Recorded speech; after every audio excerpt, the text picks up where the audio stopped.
నాతో మాట్లాడుమయ్యా, నన్ను దర్శించుమయ్యా.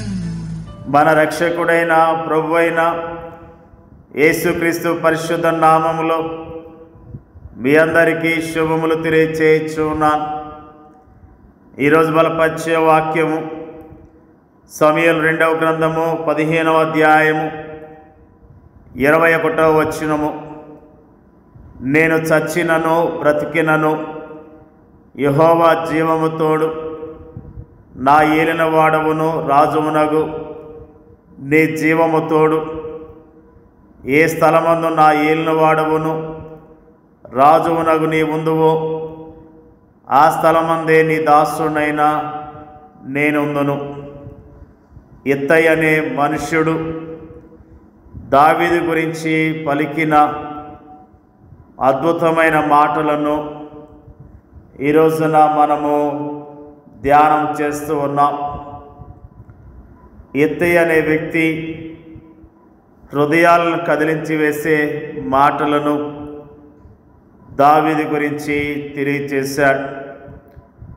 రాజైన దావీదు పట్ల అతడు ఎంతో అంకిత భావాన్ని కలిగి ఉండేందుకు మనకు ఎలాంటి కారణము కనిపించదు. అతడు ఇశ్రాయేలీయులకు చెందిన వ్యక్తి కాదు. అతడు గాతు పట్టణానికి చెందినవాడు. ఈ గాతు పట్టణము అనేక సంవత్సరాల క్రితము దావీదు సంహరించిన గొలియాతు అనే వ్యక్తి యొక్క సొంత పట్టణము.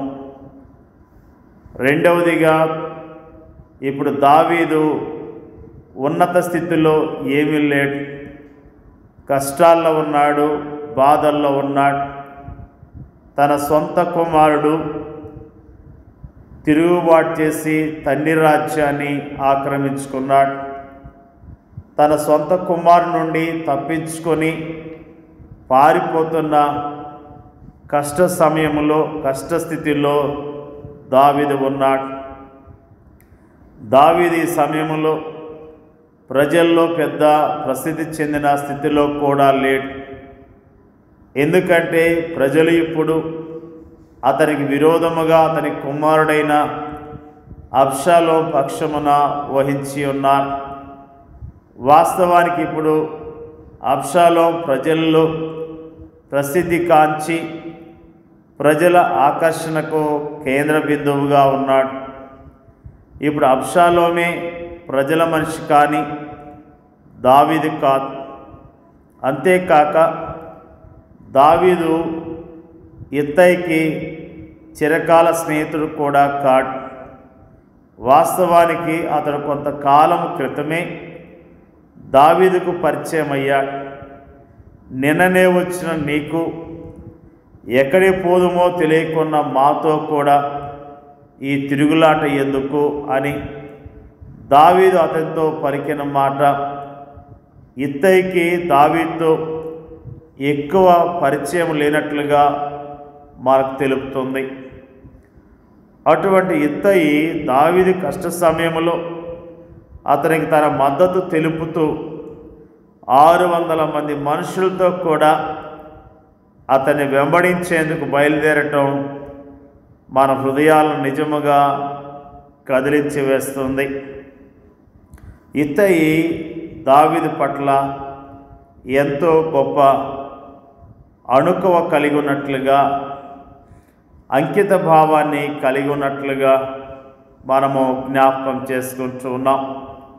ఇకపోతే ఓ ఇత్తయి, నేను కష్ట సమయంలో ఉన్నాను, నాకు నీ సహాయం అవసరము, నీ 600 మందితో కూడా నన్ను వెంబడించని దావీదు అతన్ని కోరలేదు కూడా.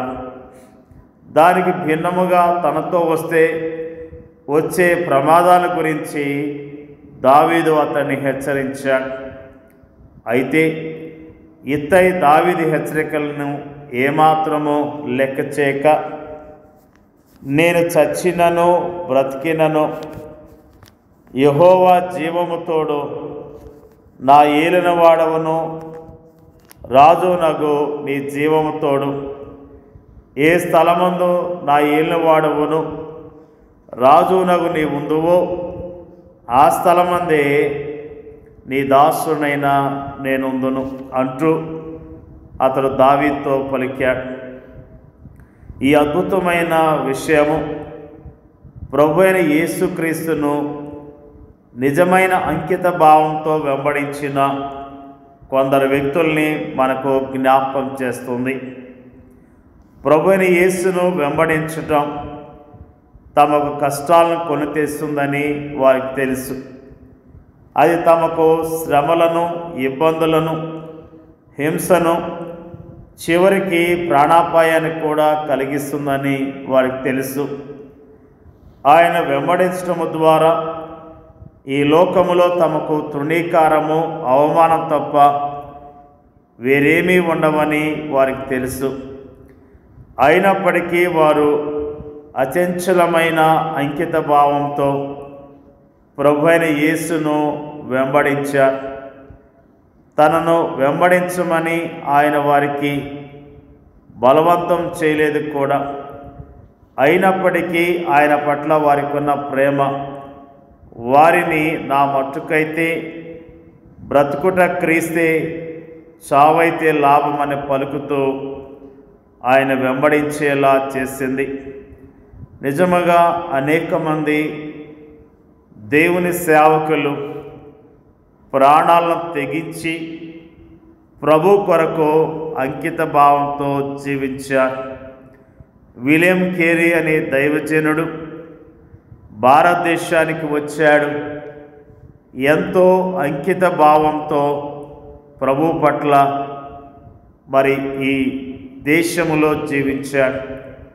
భారతదేశములో ప్రభు కొరకు జీవించాడు.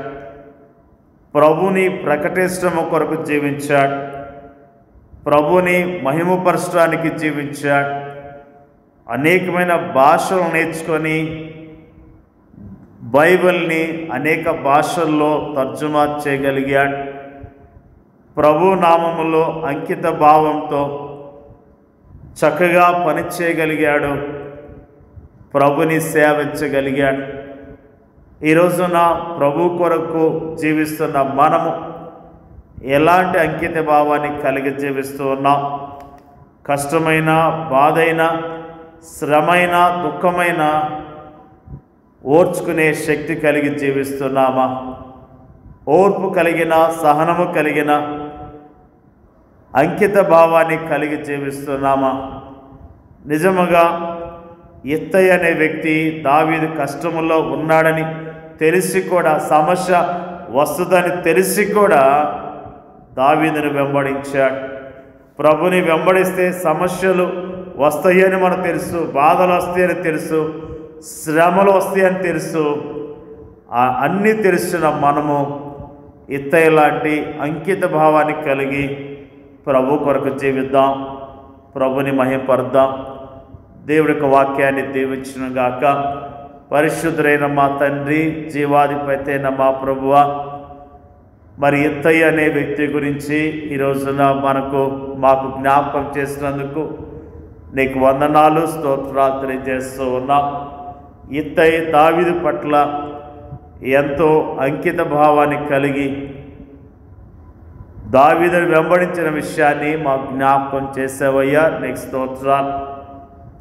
ప్రభువా, మేము కూడా ఇత్తయి ఎలాంటి అంకిత భావంతో మరి దావీదు పట్ల ప్రవర్తించాడు, నీ ప్రజలంగా మేము కూడా అంతకంటే ఎక్కువగా అంకిత భావం కలిగి నిన్ను వెంబడించేవారిగా, నిన్ను మహిమపరిచేవారిగా, నిన్ను ప్రకటించేవారిగా, నీ కొరకు జీవించేవారిగా ఉండటానికి మీరే సహాయం చేయండి అయ్యా. నీకు వందనాలు, స్తోత్రాలు.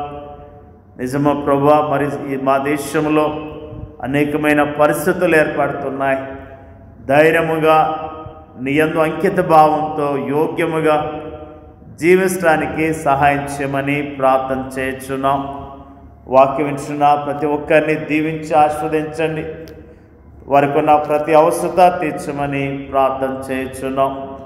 మేమందరం కూడా యోగ్యముగా నీ పట్ల అంకిత భావం కలిగి యోగ్యముగా జీవించడానికి కృప దయచేయమని ప్రార్థన చేయుచున్నాం.